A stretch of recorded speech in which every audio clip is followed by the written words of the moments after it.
Dear Evan Hansen contains consistent subject matter of mental health issues and suicide, which will remain prominent in the discussion of the work. Viewer discretion is advised.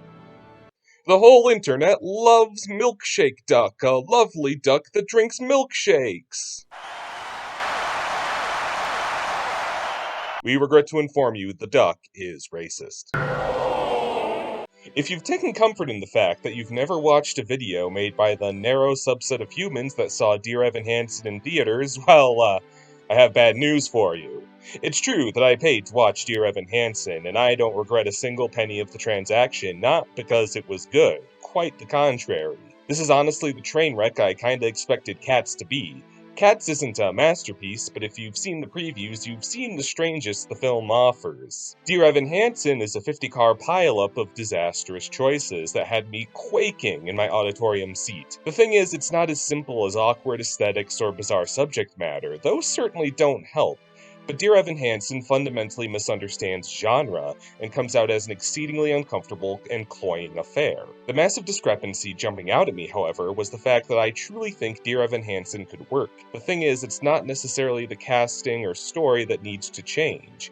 It's the tone. I'm here to convince you that hidden somewhere in Dear Evan Hansen is a potentially brilliant comedy. I know my stance seems a bit tasteless on its face, but approaching issues like these, sometimes with levity within reason from time to time, can be very beneficial, and handling issues like mental health in a comedic vehicle doesn't mean making light of them, as works like BoJack Horseman and Fleabag have proven. It's all about timing and intent, and there's a way to go about that with the Evan Hansen movie, which I specify the movie because I'm not talking about the original book or musical, mostly because those are both mediums in which intent is incredibly malleable.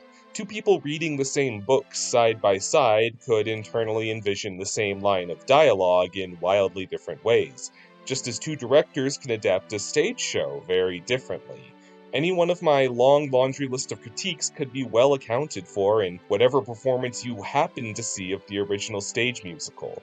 I understand that, but it's also near impossible for a stage production to be a universally accepted canon interpretation because it literally only exists in its purest form for the span of that performance. So don't gnaw my head about it, this is only about the movie. For the uninitiated, Evan Hansen is a high schooler struggling with his mental health. His arm is in a cast after he jumped out of a tree trying to kill himself, an occurrence he passes off as an accident. At school, he's terrorized by a troubled classmate named Connor Murphy, who has a sister named Zoe, who's also the object of Evan's affections. Evan's therapist advises Evan to write a letter to himself to reframe his intentions on a daily basis, which he types in the school library for some reason, and prints for some reason. Connor intercepts Evan and signs his cast out of what appears to be a facetious olive branch before Connor notices Evan's letter he printed to himself. Connor takes great exception to the letter, for some reason, and runs off with it. Evan arrives at school the next day and learns that after their debacle, Connor had committed suicide.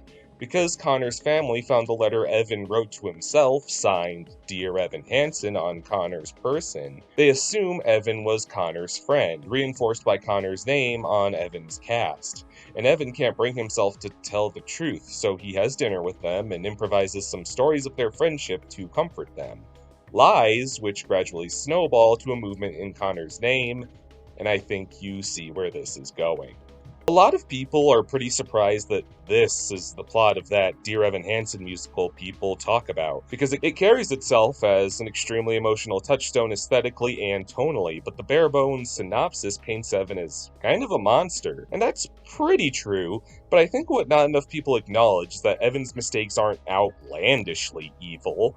They're irresponsible and grow into something pretty heinous. But I think they only seem so bad because the cloying melodrama really wants you to sympathize with Evan.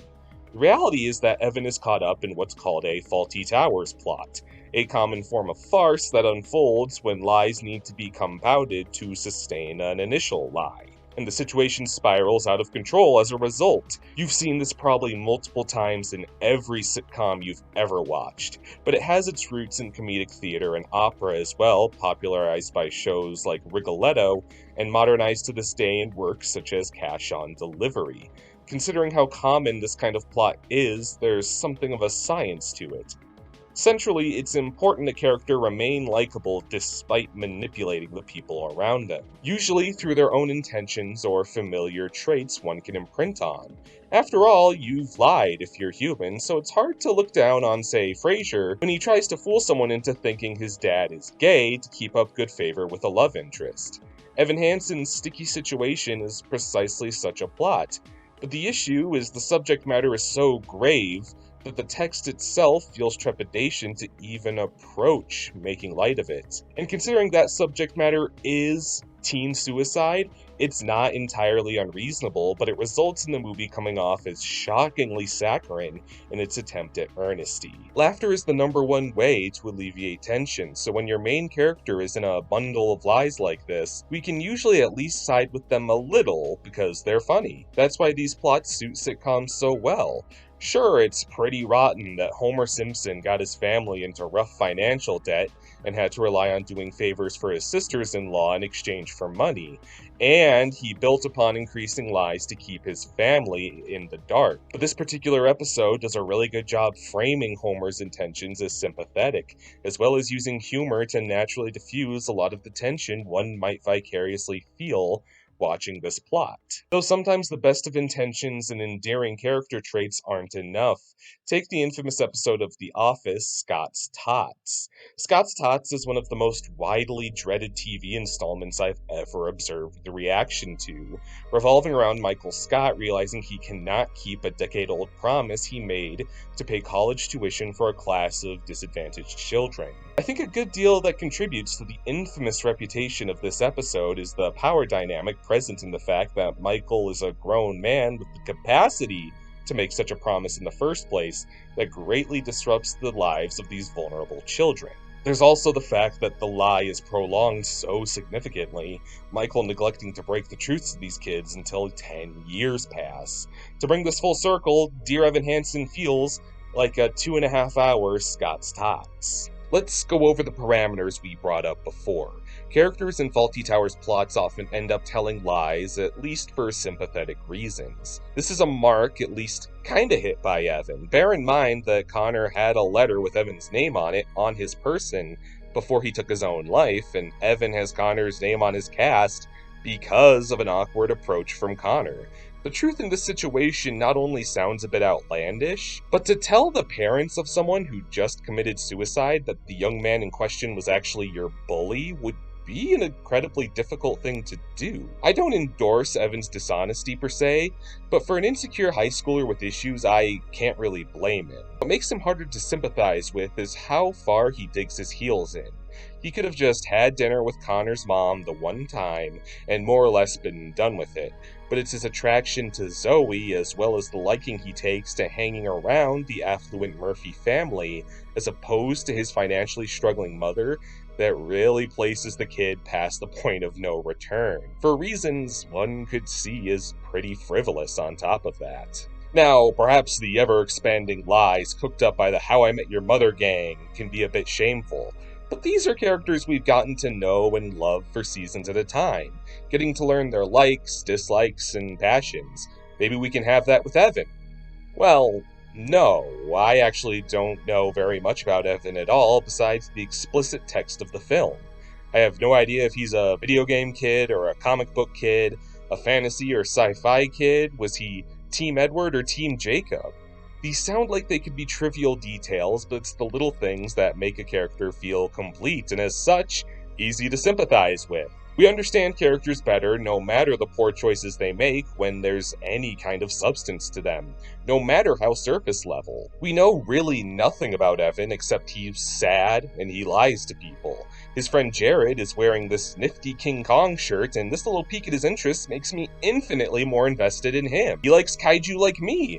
I'm not going to imprint on Evan because he likes blue striped polo, and as such, I don't have anything else to look to when he's doing horrendous stuff like deceiving everyone that could ever love him. So we have a Fawlty Towers plot focused on a character who isn't sympathetically motivated and is hard to connect with. The remaining saving grace would be if the resulting ordeal was so flippin' entertaining that you could stick with it. which could be pulled off if this movie had a sense of humor. There are many ways a movie can be entertaining. I'm not saying every single movie needs to throw a pie. It's simply where I found my mind going within the confines of the tropes of the Fawlty Towers plot, which this movie hinges on. Take the scene where Connor purloins Evan's letter to himself, where he mentions his attraction to Zoe. I remember sitting in the theater thinking this could be a huge opportunity for something kind of funny to happen. For Connor to see a vulnerable note from Evan remarking his attraction to his sister. A situation so painfully awkward I need my inhaler just writing this, meaning the whole thing could be played for laughs,